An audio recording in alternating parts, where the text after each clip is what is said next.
কি কি কাজ করলে কোরবানি অর্থহীন হয়ে যেতে পারে? কোরবানি অর্থহীন হয়ে যাওয়ার জন্য সবচেয়ে বড় যেই কাজটি হতে পারে সেটা হলো লৌকিকতার কারণে বা আল্লাহর সন্তুষ্টি অর্জন ছাড়া অন্য কোনো কারণে যদি কোরবানি হয় তাহলে সেই কোরবানিটা অর্থহীন হয়ে যেতে পারে। কোরবানিটার সওয়াব পাওয়া থেকে আমরা বঞ্চিত হতে পারি। আল্লাহর কাছে এর কোনো বিনিময় আমাদের নাও থাকতে পারে যদি আমাদের ইখলাস না থাকে। কোরবানিতে ইখলাস খুব কমই থাকে। কোরবানিকে ঘিরে যদি আপনি বলেন সবচেয়ে বড় সতর্ক থাকার জায়গাটা কোনটা, তো আমি বলবো নিয়তকে খালিস করা। অন্য অনেক ইবাদত আছে, নামাজের ক্ষেত্রে আমরা আল্লাহর জন্য নামাজ পড়ি, সেখানে আসলে ইখলাসের অভাব এত বেশি থাকে না। কোরবানির মধ্যে ইখলাসের অভাব যত বেশি থাকে। মূলত কোরবানি এমন একটা ইবাদত যেখানে আল্লাহর উদ্দেশ্যে আমি পশু জবাই করছি, আবার পশুর গোশতটা আমার ঘরে তুলছি, অর্থাৎ ফিডব্যাকটা আমি পাচ্ছি। এরকম জায়গা যেখানে অর্থনৈতিক বা আর্থিক ইবাদত, সে আর্থিক ইবাদতের ফিডব্যাক বা উপকারিতা যদি আমরা নিজেরা পাই, সেখানে ইখলাস ধরে রাখাটা আসলে কঠিন হয়। কোরবানিটা সেরকম একটা ইবাদত। এই জন্য আমি কোরবানি কেন করছি এটা আগে ক্লিয়ার করতে হবে। আল্লাহ বলেছেন লা ইয়ানালাল্লাহু লুহুমুহা ওয়ালা দিমাউহা ওয়ালাকিন ইয়ানালুহু আত-তাকওয়া মিনকুম। কোরবানির পশুর গোশত, রক্ত কিছুই আল্লাহর কাছে যায় না। যেই চেতনা থেকে, যেই তাকওয়ার সুপ্ত চেতনা থেকে আমরা কোরবানি করি সেটা আল্লাহর কাছে ঠিকই যায়। সো ইখলাসটা এনশিওর করতে হবে, না হলে কোরবানি অর্থহীন হয়ে যেতে পারে। অনেকে আছেন প্রতি বছর কোরবানি করি, এবছর যদি না করি ছেলেমেয়েরা কার মুখের দিকে চেয়ে থাকবে। তাহলে এটা সামাজিক মর্যাদা রক্ষার কোরবানি হলো, আল্লাহর উদ্দেশ্যে না। অনেকে হয়তো মনে করেন যে আমরা প্রতি বছর গরু কোরবানি দেই, এবছর টাকা নাই, ধার করে হলেও দিতে হবে। কেন? কারণ আমাদের মুখ থাকবে না, মান সম্মান থাকবে না যদি ছাগল দেই, মানুষ মনে করবে গরিব হয়ে গেছি। এই যে মানুষ কি মনে করবে সেই চিন্তা থেকে আমি গরু কোরবানি করলাম, অর্থহীন হয়ে যেতে পারে কোরবানি। ঠিক একইভাবে নতুন আত্মীয় হয়েছে, অন্যান্যবার কোরবানি করি বা না করি, এইবার তো করতেই হবে, মেয়ে বিয়ে দিয়েছি, বিয়ের বাড়ির মেহমানরা আসবে, তারা জানবে, তো এবার কোরবানি না দিলে তো মুখ থাকে না। কোরবানি আমার উপরে আবশ্যক হয় না, তারপরে আমি কোরবানি করতেছি কেন? ব্যয়কে দেখানোর জন্য। ইখলাস নষ্ট হয়ে গেল।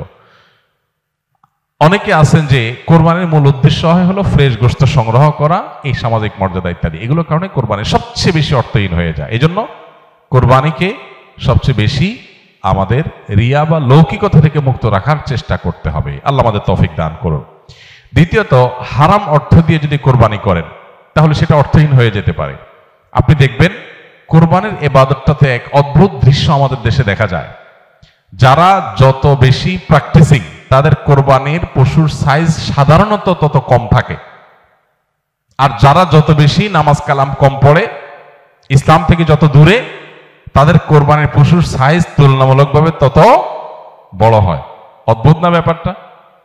আপনি ঢাকা শহরে ঘুরে ঘুরে দেখবেন যে গুলশান, ধানমন্ডি, বনানী, বড়লোকদের এরিয়াগুলোতে এক একজনের গ্যারেজের ভিতরে আপনার বিভিন্ন নামের গরু, কালাচান, সুলতান, ধলাচান, লালচান, এক একটা গরু 3 লাখ, 4 লাখ, 5 লাখ, 7 লাখ, 10 লাখ টাকা দামের 2-3টা গরু।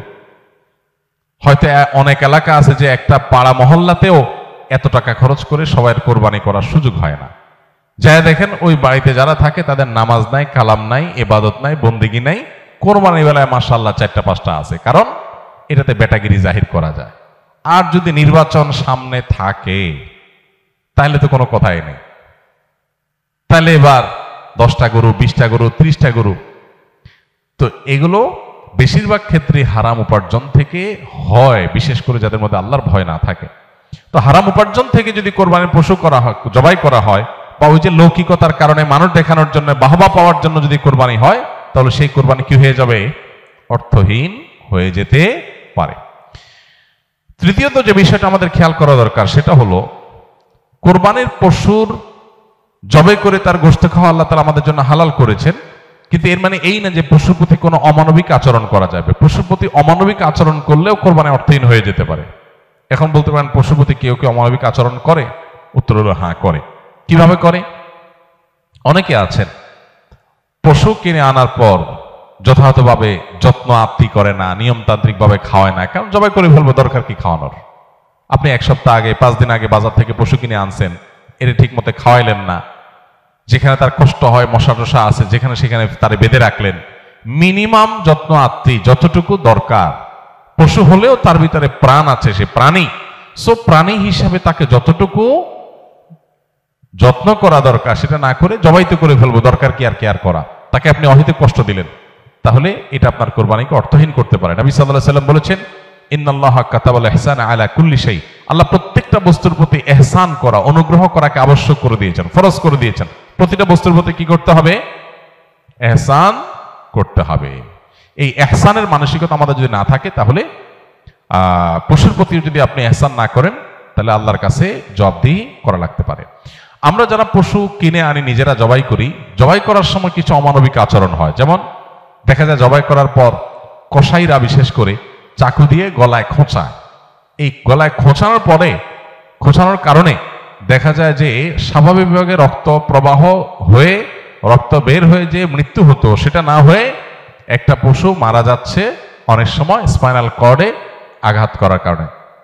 তো এই যে খোঁচাখুচি করে পশু মারলেন, অনেক সময় পশু খাওয়াটা পর্যন্ত হারাম হয়ে যেতে পারে যদি এরকম খোঁচাখুচি হয়। জন্য জবাইয়ের পরে ছেড়ে দিতে হবে, তার প্রাণ বাইর হওয়ার জন্য স্বাভাবিকভাবে। খোঁচাখুচি করা যাবে না চাকু দিয়ে। অনেক সময় দেখা যায় কসাইরা পশুর এখনো পুরো প্রাণ বের হয় নাই, এখনো মারা যায় নাই, রগ কাটা শুরু করেছে, চামড়া ছেলা শুরু করে দিয়েছে, নাড়াচাড়া এখনো করছে, এটা অমানবিক। তার প্রাণটা বের হওয়ার জন্য অপেক্ষা করতে হবে। নবী সাল্লাল্লাহু আলাইহি ওয়াসাল্লাম পরিষ্কারভাবে বলেছেন, তোমরা চাকু ভালো করে ধার দিবে। কেন? কারণ ধার দিলে পশু তাড়াতাড়ি জবে হয়ে যাবে, অহেতুক তাকে খোঁচাখুচি করে কষ্ট দেওয়া লাগবে না। আমরা দেখা যায় নিজেরা হয়তো পশুর প্রতি অনেকে যত্ন করি, মায়া করি, কিন্তু পশুটা যে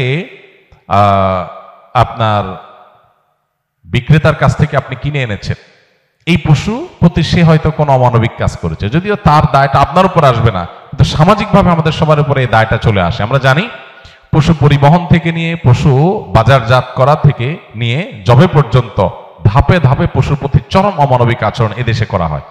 পরিবহনে হয়, আপনারা জানেন, একটা ট্রাকে ধরা যাক যে 15টা গরু উঠানো যাবে, সেখানে 20টা গরু উঠানো হলো, 5টা গরু বেশি উঠানো হলো, তাতে পট্টা বেশি হয়ে যায়, খরচ কম পড়ে, ব্যবসাটা একটু বেশি হয়ে যায়। কিন্তু 5টা গরু বেশি উঠানোর কারণে কি হয়? ওই পশু যেগুলোকে উঠানো হয়েছে সেগুলোকে এমন গাদাগাদি করে দাঁড় করানো হয় যে তাদের গায়ে, শরীরে রীতিমতো ঘা হয়ে যায়, এবং মাঝখান দিয়ে এমন ভাবে বাঁশ বেঁধে দেওয়া হয় যাতে কোনোভাবে বসতে না পারে। 10 ঘন্টা, 15 ঘন্টা, 20 ঘন্টা পর্যন্ত অনেক সময় সিরিয়ালে জ্যামে ট্রাকগুলো, পিকআপগুলো আটকা পড়ে থাকে, এবং 20 ঘন্টা ধরে তাদেরকে এভাবে এমন ভাবে বাঁশ বেঁধে দেওয়া হয় যাতে করে কোনোভাবে বসতে না পারে। ছাগল দোকানে আপনারা দেখবেন, ঢাকায় যে সমস্ত আপনার ছোট ছোট ছাগল বিক্রির জায়গাগুলো আছে, দোকানগুলো আছে, সেগুলোতে দেখবেন গলায় রশি বেঁধে এমন ভাবে ঝুলায় রাখা হয় যে হয়তো 1-1.5 ফিট বা আরো কম রশি রাখা হয়, এবং যাতে কোনোভাবে ছাগল বসতে না পারে, কারণ বসলে তো ক্রেতা দেখতে পাবে না, ক্রেতা যাতে সাইজ দেখতে পারে সেজন্য তাকে দাঁড় করিয়ে রাখা হয়। সে দাঁড় করানোটা কখন থেকে নিয়ে, ওই যে সকাল 7টা বা 6টা ফজরের পর পর পশুর দোকান খোলে তখন থেকে নিয়ে একদম রাত 8টা-9টা পর্যন্ত, এই পুরো সময় 12 ঘন্টা, 14 ঘন্টা, 16 ঘন্টা আপনি এইভাবে ঝুলায় রাখতেছেন একটা জীবন্ত পশুকে। অমানবিক আচরণ। এরপরে বাজারজাতকরণের সময় আমরা জানি পেটের মধ্যে হাওয়া দিয়ে ফুলানো হয়, পানি অতিরিক্ত জোর করে জবরদস্তি পান করে তারপরে ফুলানো হয়, এগুলো সব অমানবিক আচরণ। এগুলো আমাদের কোরবানির যে আসল রূহ এবং প্রাণ সেটাকে নষ্ট করতে পারে। এগুলোর দায় অবশ্য কোরবানিকারীর উপর আসবে না, কিন্তু কোরবানিকারীর দায়িত্ব আছে এগুলোর ব্যাপারে সামাজিক সচেতনতায় সামিল হওয়া। সর্বশেষ যে পয়েন্টটা বলবো সেটা হলো, আমাদের কোরবানির পশুর যে বর্জ্য ময়লা আছে, এগুলো যদি পরিষ্কার করার দায়িত্ব কোরবানি কারক হিসাবে আমরা নিজের কাঁধে না নেই, আমাদের কোরবানিটা অর্থহীন হয়ে যেতে পারে। আমি কোরবানি করছি সওয়াবের জন্য, কিন্তু আমার কোরবানির কারণে যদি মানুষের কষ্ট হয়, সমাজের মানুষ বিপদে পড়ে, মানুষ অসুস্থ হয়, তাহলে সওয়াবের পরিবর্তে আমার কি হতে পারে? গুনাহ হতে পারে। আপনি কোরবানির পশু এনেছেন, এবার কোরবানির পশুর যে গোবর, তার পেশাব, বিষ্ঠা, এগুলো পুরো এলাকাকে ময়লা দিয়ে ভরে ফেলেছে, দুর্গন্ধে ছেয়ে গেছে। আপনি কোরবানিকারী, আপনার দায়িত্ব এগুলোকে পরিষ্কার করে যথাস্থানে ফেলে দেওয়া এবং মানুষের যেন কষ্ট না হয় সেদিকটা খেয়াল করা। গোবরগুলো নিয়ে আপনি ড্রেনে ফেলে দিলেন, তাহলে ড্রেনে জলাবদ্ধতা তৈরি হবে, পানি প্রবাহ বন্ধ হয়ে যাবে, এবং সেটার কারণে সেই বদ্ধ পানিতে মশা তৈরি হবে, ডেঙ্গু তৈরি হবে, সেখান থেকে মানুষ, এখন ডেঙ্গুর সিজন শুরু হয়েছে, গতকালকে না যেন আজকে পত্রিকা দেখলাম যে এবার মৌসুমের শুরুতেই ডেঙ্গুর প্রকোপ ভয়াবহ। হয়তো এখান থেকে যে মশা তৈরি হয়েছে এটা কোনো মানুষকে কামড় দিবে, সে মানুষটা অসুস্থ হয়ে হসপিটালে ভর্তি হয়ে হয়তো মারা যাবে, লাখ লাখ টাকা খরচ হবে, আইসিইউতে যাবে, আপনি হয়তো জানান না, আপনি কোরবানি করে চলে গেছে। তো এই জন্য আমাদের কোরবানির পশুর বিষ্ঠা, ময়লা, বর্জ্য এগুলোকে পরিষ্কার করা, যথাস্থানে ফেলা, যেখানে সেখানে না ফেলা, এবং ড্রেন অন্যান্য জায়গায় মানুষের রাস্তাঘাটের আশেপাশে চলাফেরার জায়গায় ফেলে মানুষের কষ্টের কারণ যেন না হয় সেটা লক্ষ্য করা আমাদের কর্তব্য। যদি না করি তাহলে এই কোরবানি অর্থহীন হয়ে যেতে পারে। ভাইরা আমার, প্রতি বছর এই বিষয়টাতে আমরা সচেতনতা সৃষ্টি করার চেষ্টা করি। কোরবানি হোক পবিত্র, আমাদের দেশও থাকুক পরিচ্ছন্ন, আমাদের পরিবেশটাও ভালো থাকুক, এই স্লোগানটা আমাদের মাথায় রাখতে হবে। কোরবানি করার পরে অনেক সময় দেখা যায় কোরবানি পশুর রক্ত রাস্তায় বেয়ে পড়ে গেছে, মাটির রাস্তায় শুকিয়ে গেছে, আমি ভালো করে পানি ঢালি নাই, দায় সারা একটু পানি ঢেলে চলে গেলাম, তাহলে এই রক্তটা শুকানোর পরে দুর্গন্ধ হবে, মানুষ আশেপাশ দিয়ে যাবে, নাকে হাত দিয়ে যেতে হবে, কষ্ট হবে, দিলের বদদোয়া মানুষের আপনি পেতে থাকবেন। তো কোরবানি করে কি লাভ? আল্লাহর বান্দাদের কষ্ট দিয়ে তো আল্লাহকে আপনি খুশি করতে পারবেন না। কোরবানি পশুর জবে করার পর অনেকে বুড়ি পছন্দ করেন, বুড়ি খাওয়া হালাল, কেউ চাইলে পছন্দ করলে খেতে পারে পরিষ্কার করে। এখন বুড়ির যে ময়লা সেগুলো আপনি রাস্তার পাশে কোন একটা খালে ফেলে দিয়ে চলে গেলেন, কারোর খেতে ফেলে দিয়ে চলে গেলেন, রাস্তার ধারে ফেলে দিয়ে চলে গেলেন। এবার 1 সপ্তাহ, 10 দিন, 15 দিন, 20 দিন, অনেক সময় 1 মাস বা আরো বেশি সময় পর্যন্ত এগুলোর গন্ধে আশেপাশে মানুষ বসবাস করা কঠিন হয়, পথচারীদের কষ্ট হয়। তো এগুলো সবগুলোই কিন্তু আমাদের কোরবানিকে অর্থহীন করে ফেলতে পারে। অতএব আমাদের উচিত হবে যে আমাদের কোরবানির পশু ময়লা বর্জ্য এগুলোকে গর্তে ফেলে দিয়ে মাটি চাপা দিয়ে সুন্দর করে সেটাকে দাফন করে দেওয়া, যাতে কোনোভাবে মানুষের কষ্টের কারণ